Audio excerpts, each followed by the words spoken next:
Assalamualaikum warahmatullahi wabarakatuh. Perkenalkan, kami dari kelompok 11 yang beranggotakan 4 orang, di antaranya 1. Aceh Muhammad, 2. Razi Sulaiman, 3. Salma Auliani, dan yang keempat Syahid Al-Barokah. Kami akan membahas tentang pengembangan sarana prasarana sekolah dan madrasah pada mata kuliah Kapita Selekta Pendidikan. Dan inilah kelompok 11. Dari itu langsung saja pasang handsfree, simetris, kampus serbahan, kencangkan celana dalam, selamat menonton dan Jackie Trot. Get it when I get back.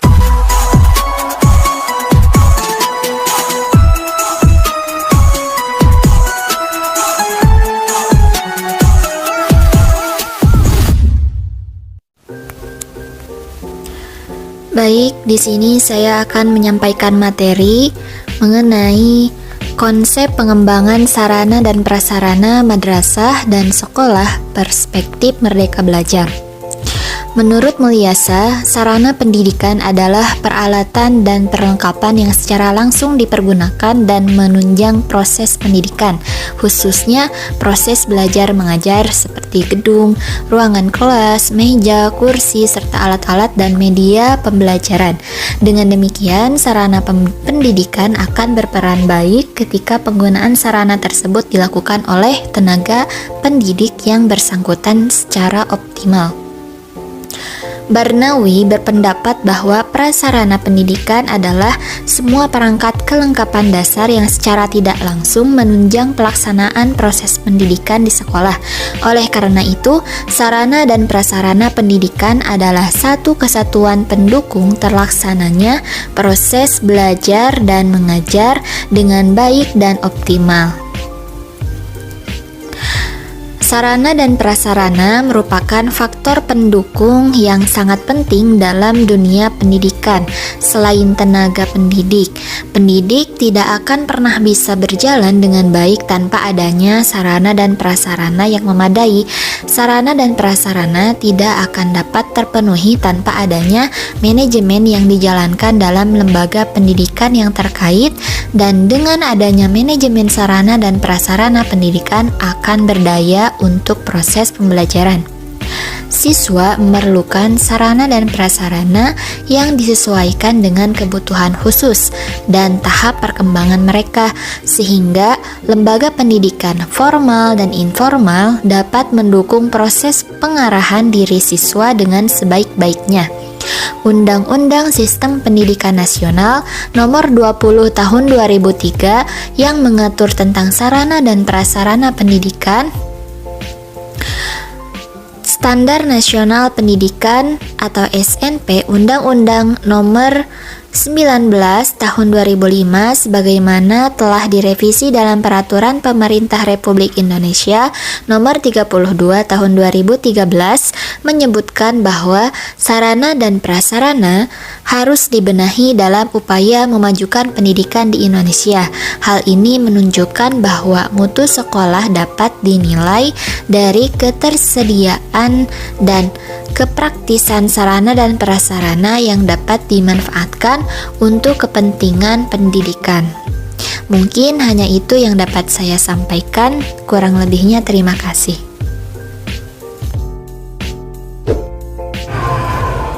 Baik, di sini saya akan melanjutkan poin yang pertama. Selanjutnya yaitu kurangnya dana bantuan dari pemerintah dan masyarakat. Masalah sarana dan prasarana keterkaitannya tentunya dengan anggaran pendidikan. Menyangkut anggaran pendidikan merupakan salah satu faktor yang cukup memberikan pengaruh terhadap mutu dan kesesuaian pendidikan adalah anggaran pendidikan yang memadai. Nah, anggaran pendidikan ini akan menyangkut besarnya anggaran dan lokasi anggaran. Selanjutnya, pembenahan pendidikan dalam hal pemerataan sangat penting untuk mewujudkan kualitas pendidikan di semua daerah. Hal yang dapat diwujudkan salah satunya apabila didukung oleh dana yang cukup dan pengelolaan yang baik. tentunya kita berharap banyak pada pemberlakuan otonomi pendidikan sebagai salah satu kebijakan pendidikan nasional dapat dilaksanakan dengan baik dan terarah. Penyediaan fasilitas pendidikan merupakan kewajiban pemerintah sebagaimana yang diamanatkan melalui pasal 31 ayat 3 Undang-Undang Dasar 1945 dan secara khusus dalam nomor 20 tahun 2003 tentang Sistem Pendidikan Nasional. Dalam mengusahakan dan menyelenggarakan salah satu sistem pendidikan nasional, pemerintah Indonesia memprioritaskan anggaran pendidikan sekurang-kurangnya 20% dari APBN dan APBD untuk penjaminan dan pengendalian mutu pendidikan. Oke, kita lanjut ke materi yang ketiga, yaitu Kepala madrasah dan sekolah terlibat KKN atau korupsi, kolusi, dan nepotisme. Kepala madrasah atau sekolah adalah guru yang diberi tugas tambahan untuk memimpin penyelenggaraan pendidikan pada madrasah atau sekolah yang memiliki fungsi sebagai berikut. 1. Fungsi instruktif. 2. Fungsi konsultatif. 3. Fungsi partisipasi. 4. Fungsi delegasi. 5. Fungsi pengendalian. Dan yang keenam adalah fungsi keteladanan. Dari keenam fungsi kepala sekolah tersebut, bisa dipastikan bahwa kepala sekolah itu harus menjadi contoh tauladan untuk bawahannya, mulai dari guru-guru, staf, dan para muridnya. Dan apabila kepala sekolah melakukan tindakan KKN atau korupsi, kolusi, dan nepotisme, maka akan berdampak negatif bagi bawahannya tersebut. Salah satu dampak negatif tersebut antara lain 1. Menimbulkan rasa iri dari guru-guru dan staf yang pada akhirnya akan melakukan hal serupa. 2. Mengurangi tingkat kepercayaan masyarakat terhadap sekolah yang dipimpinnya. 3. Terjadi ketidakselarasan antara fungsi dan tujuan dengan praktiknya di lapangan. Dalam mengatasi masalah rendahnya peningkatan kepercayaan warga sekolah bahwa di dalam sekolah tidak ada praktik-praktik KKN, maka pihak sekolah memperluas akses informasi, laporan pertanggungjawaban yang baik, dan keikutsertaan orang tua siswa dalam pelaksanaan kegiatan sekolah. Sedangkan untuk mengatasi masalah peningkatan kepuasan warga sekolah, pihak sekolah biasanya mengadakan pertemuan untuk memusyawarahkan rencana kegiatan dan beban yang harus ditanggung oleh masing-masing pihak. Dengan demikian, masing-masing pihak dapat menerima keputusan dengan pertimbangan kemampuan pihak lain dan sumber daya yang dimiliki oleh sekolah. Baik, di sini saya akan menjelaskan tentang rendahnya daya kreasi dan inovasi kepala madrasah atau sekolah. Nah, sebagai pemimpin pendidikan atau pemimpin lembaga pendidikan, kepala sekolah atau madrasah mengendalikan banyak orang sebagai bawahan yang secara struktural maupun tradisional mengikuti langkah-langkah pemimpinnya. Nah, dalam melaksanakan tugas-tugas pendidikan, mulai dari tahap pelaksanaan, perencanaan, lalu pelaksanaan proses pembelajaran pendidikan sampai tahap evaluasi. Maka dari itu kepala sekolah atau madrasah sebagai pemimpin harus kreatif dan inovasi. Nah, kepemimpinan kreatif dan inovasi kepala sekolah atau madrasah adalah kemampuan seseorang pemimpin, yaitu kepala sekolah atau madrasah untuk menghasilkan suatu produk yang baru dan melakukan sesuatu yang baru. Nah, dan dapat menambah atau menciptakan nilai-nilai manfaat. Nah, Guru kreativitas merupakan guru yang selalu memikirkan sesuatu atau kemampuan seseorang untuk melahirkan sesuatu yang baru, baik berupa gagasan maupun karya nyata. Karya nyata yang relatif berbeda dengan apa yang telah ada sebelumnya. Sedangkan perilaku inovatif adalah semua perilaku pemimpin, kepala sekolah yang diarahkan untuk menghasilkan dan mengimplementasikan hal-hal baru yang bermanfaat dalam berbagai level organisasi yang terdiri dari dua dimensi, yaitu kreativitas dan pengambilan risiko. Lalu ada karakter pemimpin yang berperilaku inovatif. Yang pertama yaitu memiliki visi yang jelas terhadap hasil yang akan dicapai. Jadi pemimpin yang memiliki perilaku inovatif yaitu mereka yang memiliki visi yang jelas terhadap hasil yang akan dicapai. Lalu yang kedua yaitu dia selalu mencari dan menulis setiap ide baru yang akan mempermudah pekerjaannya dan meningkatkan kualitas dirinya. Jadi supaya tidak hilang atau tidak cepat lupa, dia selalu mencari dan menulis setiap ide barunya, agar mempermudah pekerjaannya. Yang ketiga yaitu melontarkan ide-ide kepada orang lain untuk didiskusikan bersama. Jadi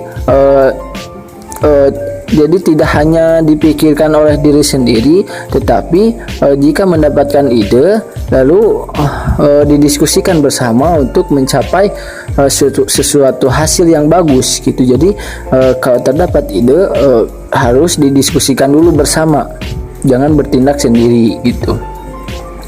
Lalu yang keempat yaitu tidak akan terpengaruh oleh hinaan, ejekan, atau gentar dengan rintangan. Dia akan terus mengamati dan berusaha mencari temuan-temuan baru.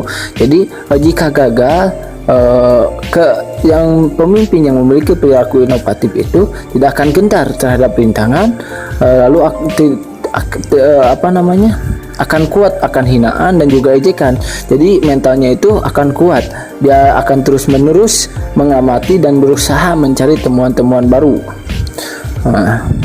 Lalu yang kelima yaitu seseorang yang berjiwa inovatif tidak pernah merasa bosan berusaha atau ulet. Jadi kalau sudah gagal itu, jika orang atau pemimpin yang berperilaku inovatif, mereka akan terus berusaha untuk mencapai hasil yang lebih bagus. Jadi tidak gampang menyerah. Yang keenam yaitu tidak takut melakukan kesalahan. Yang terakhir yaitu memandang setiap kesulitan adalah sebagai jalan pembuka untuk menuju sukses. Dari pembahasan tersebut menjelaskan tentang kepala sekolah yang memiliki daya kreatif dan inovasi ya. Jika dilihat pada kenyataan saat ini, banyak sekali guru yang memiliki perilaku sebaliknya. Artinya kepala sekolah dan madrasah saat ini kurang dalam kreasi dan inovasi. Mungkin itu yang saya dapat jelaskan.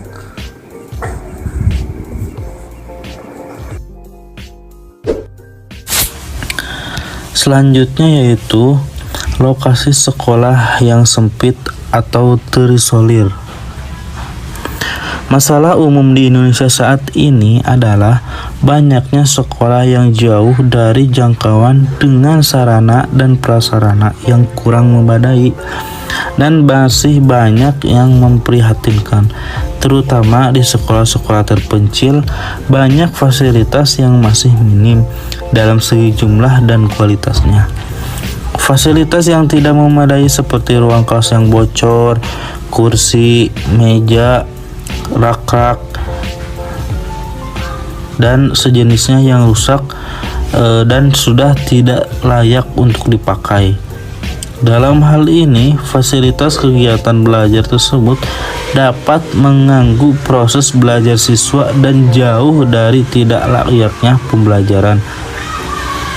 Demikian pula, kurangnya tenaga kependidikan yang berkualitas dapat menyebabkan masalah yang berkaitan dengan kurangnya pendidikan karena kurangnya fasilitas sekolah dan kurangnya pendidikan saat ini. Alhasil, banyak peserta didik yang merasakan dampak dan kerugian dari hal tersebut, serta kurangnya perhatian pemerintah terhadap masa depan mereka. Hal ini menunjukkan bahwa sekolah di daerah terpencil itu kurang mendapat perhatian. Selanjutnya, di daerah terpencil sarana dan prasarana ini masih sangat kurang dibandingkan dengan daerah-daerah perkotaan. Hal ini disebabkan kurangnya pemerataan anggaran sarana prasarana pendidikan. Di daerah terpencil cenderung kurangnya diperhatikan oleh berbagai pihak karena akses menuju daerah tersebut sulit untuk dijangkau.